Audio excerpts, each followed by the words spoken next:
So last week, this music marketing clout goblin posted a video that I got a dozen messages asking, Jesse, is it true? Waterfalls are dead and split your popularity score? and unfortunately this person seemed to base this information on information that was new to them, which is that different releases of a song get their own popularity score, but that doesn't mean it splits it. And while it is true that these popularity scores are totally different, the assumptions that they made in this video are not true, and frankly, waterfalls aren't dead. But the way we use them has become more complicated, which I'm going to discuss in this video. So by the end of this video, you'll know how to waterfall your music to make it most effective, how to navigate Spotify's new countdown function, and when to link to a playlist instead. Now, I gotta say, I didn't want to make this video today. Frankly, it's Labor Day. I wanted to sit outside in my backyard with my dogs and write some scripts for many of the exciting videos we have coming up this fall of really interesting new marketing thoughts. But this video from the creator, Magic Nothing, seemed to cause so much confusion, I had to go in. Anyone who watched last week's members only video saw I got 3 different questions about it. And I got tons more in other places like my DMs and on consulting calls. So let's first start off with direct quotes of what this dude said. I'm not going to play the actual video since I don't want them to be able to get this video taken down, since I've been down that road before when calling out the bullshit that these people say. Here's what they said. This is a waterfall. I release a song, and then when I release the next song, I include the previous one, and so on and so forth. The idea is that with every new release, you're building momentum on the previous release. But here's the problem. Every time you re-release the same song, it gets a different popularity score depending on which release it's a part of, even if you use the same ISRC code.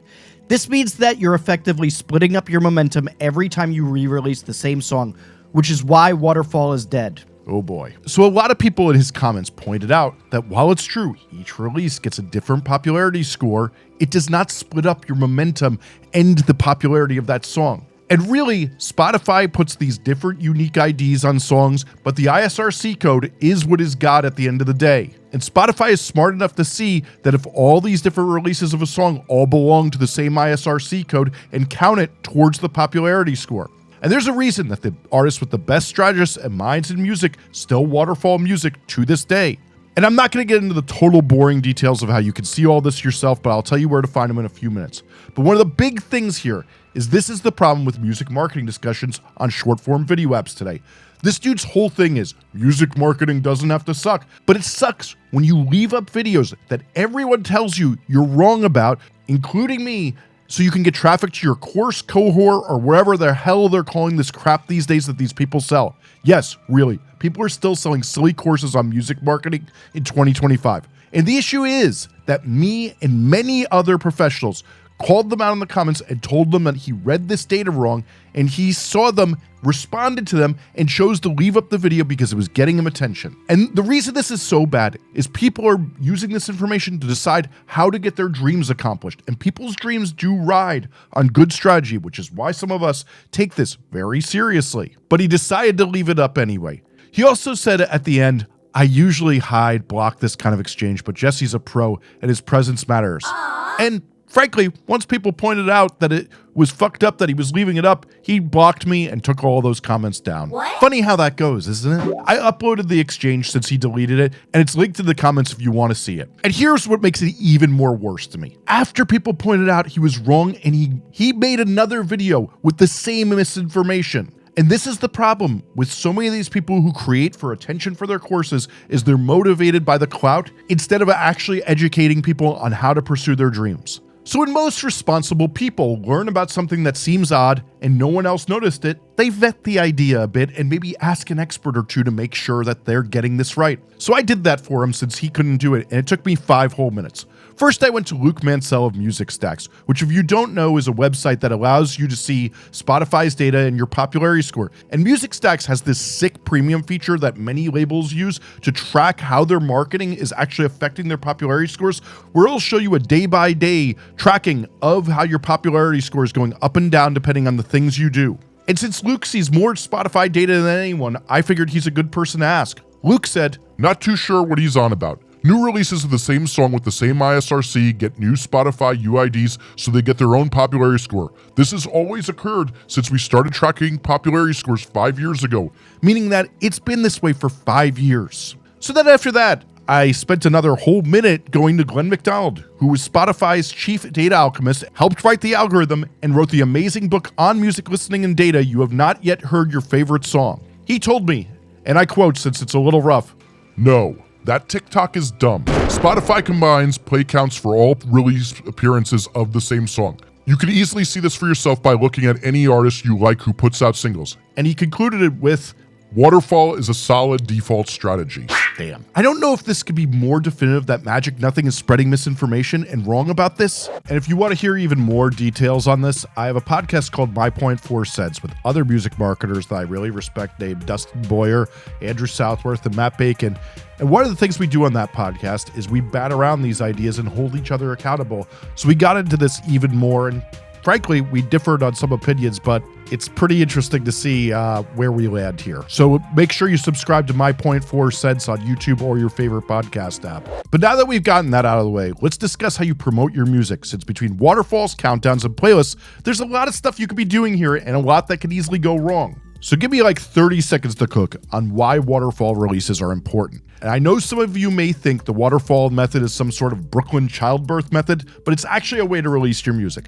Let's say a listener goes to your page and clicks on the release. As long as they don't have repeat on and it's a single, well, Spotify goes to radio and plays other artists instead of you who they were interested in.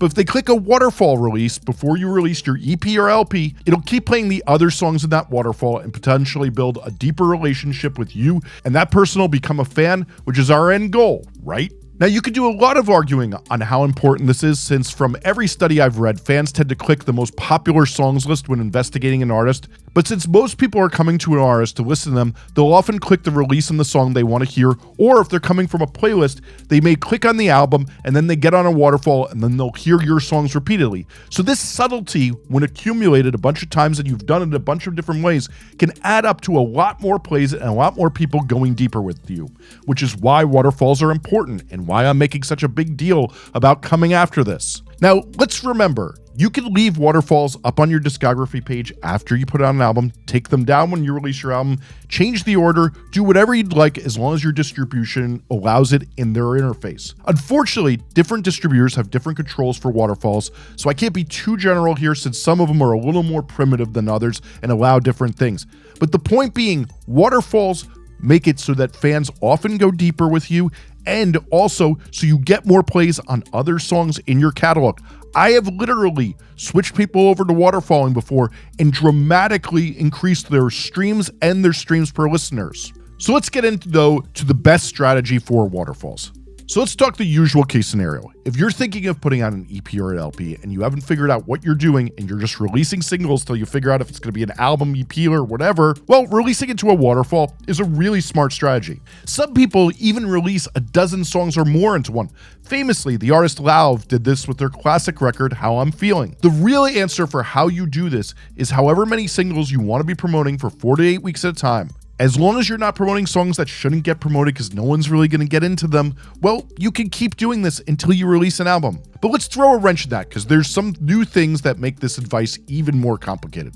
First, Spotify now has these countdowns that you've probably seen where you can slowly make available each song on a release, but this requires you to have 5,000 active listeners in the last 8 days, which a lot of you don't have. And the other thing a lot of you don't have is, well, a plan for when the album is going to release or have already announced it. Some of you may be waiting to announce the record, so that throws a wrench in having this whole release be your album title and using one of these release countdowns. But if you do have all of that planned out and you qualify, countdowns have a huge benefit. When you create them, you get push notifications sent out to your active listeners. And to be honest with you, I found out about a lot of releases I probably wouldn't have found out about by this happening. They also could live on top of your Spotify page, and they have this great pre-save function inside them that allows them to get added to a user's library. And in general, once you announce your release and are ready, these are really smart to do since fans can pre-save them to their library and the whole record will be there when it comes out. Now, it can be debated that many fans don't pay attention to their library and instead make playlists of the records they listen to, but we don't have the best data on that, so I don't want to talk about that definitively. But what we do know is that these countdowns really do drive up engagement, especially the pre-save function and the listening it drives up when fans get that push notification from Spotify. But another wrench I'll throw in this is I've worked with a couple artists who have diverse sounds, and sometimes they're releasing those diverse songs in one album, or they're currently releasing songs that may go on their next album but may not. You could be waterfalling those different songs totally separately, especially if you do something like make 2 different moods. Let's say you're waterfalling and you make some songs that are club bangers and some that are ballads, but you're gonna have a bunch of ballads and a bunch of bangers. You could waterfall into 2 separate releases, so when people click on them, they're more likely to hear a similar mood. You can choose your own adventure here and really cater to how listeners will most likely drive up your listens and become a bigger fan of you by hearing music of the similar mood they're looking for from you. But for those of you who weren't getting stoned in the back of the class, you may have noticed I also mentioned playlists. So one of the things we need to remember is that the heart of this talk of countdowns, waterfalls, and singles was also playlists.